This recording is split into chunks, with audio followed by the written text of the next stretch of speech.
अवधूत चिंतन श्री गुरुदेव दत्त श्री स्वामी समर्थ स्वामी शिवामार्ग या माझ्या युट्यूब चॅनलमध्ये आपल्या सर्वांचं खूप खूप मनापासून स्वागत आहे. प्रत्येकाच्या घरामध्ये कुलस्वामिनीचा फोटो, मूर्ती किंवा टाक असते. पण महिलांनो, आपण कुलदेवतेची सेवा आपल्या हातून फक्त दररोज पंचोपचारच पूजा होते. एखादा मंत्र, स्तोत्र, पठण हे कुलदेवतेचे आपल्याला होतच नाही आणि आपण त्याला अधिक महत्त्व देत नाही. पण महिलांनो, आपल्याला कुलदेवीची सेवा आपल्या घरामध्ये 5 मिनिटं का होईना ही दररोज व्हायला पाहिजे, आपल्या कुलदेवीचा आशीर्वाद प्राप्त करून घेण्यासाठी.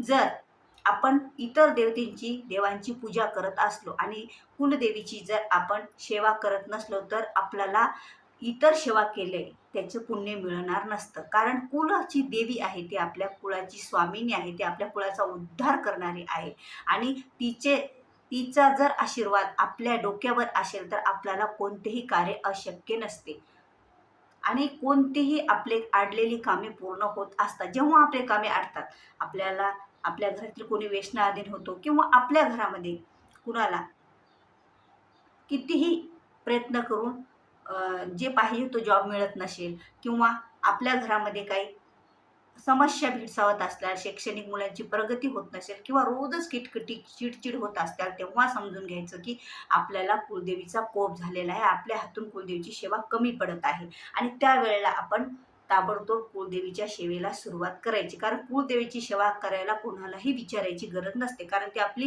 कुलस्वामिनी असते आणि कुलस्वामिनीची सेवा ही आपल्या हातून झालीच पाहिजे. कारण आपल्या घरात तिचा निवास म्हणजे आपल्या संरक्षणासाठी त्या माता बसलेल्या असतात. तर ह्या कुलस्वामिनीची दररोजच्या दररोज सोप्यात सोपी कोणतीही पूजा न मांडता, म्हणजे दररोजची तर आपल्याला नित्यपूजा करायचीच आहे. पंचोपचार सगळ्या देवतांसोबत आपण करतच असतो आपल्या कुलस्वामिनीची. पण तेवढ्या पूजा केल्याच्या नंतर आपल्याला एक मंत्र स्तोत्र पठण करायचं आहे. आणि तो मंत्र स्तोत्र कोणता आहे बरं? तो मंत्र कोणता आहे? त्या मंत्र हा सर्वात प्रभावी मंत्र आहे, सर्वात श्रेष्ठ मंत्र आहे आणि त्यामध्ये 3 देवतांचं वास्तव्य सामावलेलं आहे. आपण ज्या 9 देवीचे अवतार असतात, नवरात्रात पाहतो, त्या देवीचे पण त्यात मंत्र सामावलेले आहेत आणि त्याचबरोबर आपल्या 9 घराला नियंत्रित ठेवण्याचे पण हा मंत्र कार्य करत असतो. एवढा हा महाप्रभावी आणि हा श्रेष्ठ असा मंत्र आहे. तर हा मंत्र बरं कोणता आहे? तर हा मंत्र आहे ओम ऐं ह्रीं क्लीं चामुंडाय विचे. देवीचा 99 मंत्र. आपली कुलदैवत कोणतीही असली तरीही हा मंत्र आपण जप करू शकतो, कारण सर्व देवांचं अधिष्ठान असा असलेला हा मंत्र आहे.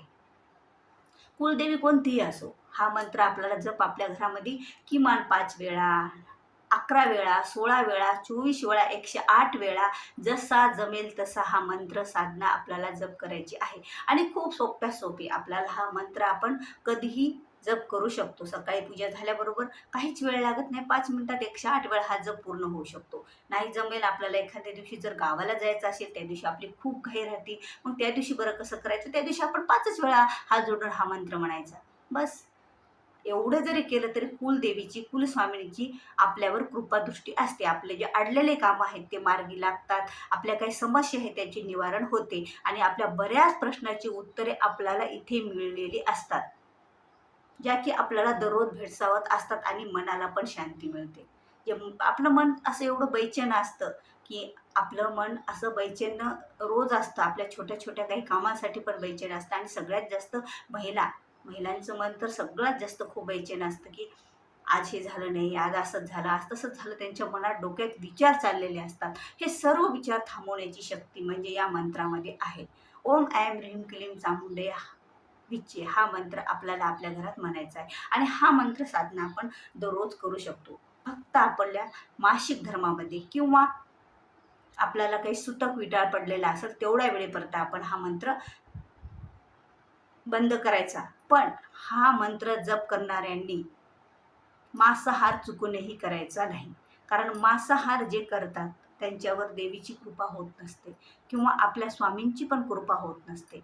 मग मांसाहार आपण सोडायचं का? मग तुम्हाला जर मांसाहार करायचा असेल तर हा मंत्र आपण जप करू शकत नाही, कारण हा महाप्रभावी आणि सगळ्या मंत्रांचं अधिष्ठान असलेला हा मंत्र आहे आणि याचे फळ पण तसेच भारी आहेत की आपल्या जीवनातले सर्व प्रश्न सुटण्यासाठी, आपल्या जीवनातले सर्व प्रश्न मार्गी लागण्यासाठी हा एकमेव उपाय आहे.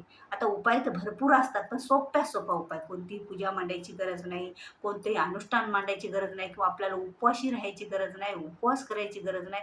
फक्त सकाळी हा मंत्र जप आराधना करायची आहे.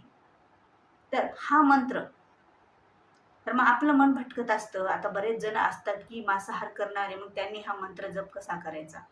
शक्य तेवढं आपण जर सकाळी हा मंत्र जप केला तर तुमचं मन आवरेपर्यंत तुम्ही रात्री खाऊ शकता, पण सकाळी अंघोळ झाल्याच्या नंतर हा मंत्र जप करू शकणार नाहीत. पण हा मंत्र जपाचे खूप नियम आहेत. कारण मासात जसं नवरात्रात आपण किती नियम पाळतो देवीचे, त्याचप्रमाणे हे नियम आपल्याला पाळायचे आहेत. आणि मांसाहार केल्याच्या नंतर कोणतीच सेवा आपल्याला जास्त फलदायी भेटत नसते, त्याचं फळ मिळत नसते. आपण म्हणतो ना, जिथं फूल भेटायचं तिथं आपल्याला पाकळी सुद्धा भेटणं मुश्किल होत असते, जेव्हा आपण मांसाहार करत असलो आणि एकीकडे सेवा चालू करत असलो तर. असं नाही की महिलांना मग आम्ही रात्री मांसाहार करतो, उद्या आंघोळ करून सेवा करतो. असं जरी करत असलं तरी तुम्ही तेवढ्या वेळेपुरते का होईना आपल्या शरीरामध्ये एक वाईट गोष्ट गेलेलीच आहे, एक मांस हे गेलेलंच आहे. आणि हे मांस म्हणजे एका जिवंत प्राण्यांचं, म्हणजे प्राण्याला मारून तयार केलेलं हे मांस असतं. आणि शेवटी हे मांस म्हणजे ही आवडणारीच गोष्ट नसते ती देवीला. आणि कोणत्याच वेळेला स्वामी सेवेत तर मांसाहार अजिबात चालत नाही. स्वामी सेवा करत असाल, रोज नित्यपूजा नित्यसेवा करत असाल तर मांसाहार अजिबात करायचा नाही. जेवढं शक्य जगामध्ये खाण्यासारख्या भरपूर वस्तू आहेत, आपण त्या खाऊ शकतो. पण आता प्रत्येकाच्याच वैयक्तिक प्रश्न असतात. आपण म्हणू नाही शकत की मांसाहार खाऊच नका, पण शक्य तेवढे टाळायचा प्रयत्न करा महिलांनो. आणि आपलं जीवन जर सुखी समाधानी जगायचं असेल, इथलं तर सुख आपल्याला मिळेल, पण पुढच्या सुखाचं काय? पुढचा पण प्रवास, आपण इथले फक्त प्रवासी आहोत, थोड्या दिवसासाठी आलेलो. कधी आपली प्रवास संपेल हे कुणालाच माहीत नाही. आणि तो प्रवास संपल्याच्या नंतर जो पुढचा प्रवास असतो तो तुमच्या कर्मावर अवलंबून असतो. तुम्ही कर्म कशा प्रकारे केले त्या कर्मानुसार तुम्हाला पुढचा प्रवास दिला जातो. हे शास्त्रानुसार मी तुम्हाला सांगत आहे, पोथी पुराणानुसार मी तुम्हाला सांगत आहे. तर आपल्याला दररोज हा मंत्र जप साधना करायची आहे. या मंत्राची जेवढा जमेल तेवढा आपल्या घरामध्ये जेव्हा हा मंत्र जप केला जाईल तेव्हा बघा तुम्ही पण दिवसभर प्रसन्न राहाल आणि कोणतेच कार्य तुम्हाला अशक्य वाटणार नाही. तुम्ही ती जिद्द पूर्ण करण्याच्या मागं लागसाल आणि मनाला पण शांती मिळेल. व्हिडिओ आवडल्यास व्हिडिओला लाईक करा, शेअर करा, नवीन असाल तर सबस्क्राईब करा आणि बेल आयकनला प्रेस करायला विसरू नका. कारण अशाच नवीन नवीन व्हिडिओ तुमच्यापर्यंत येण्यासाठी बेल आयकनला प्रेस करा. श्री स्वामी समर्थ.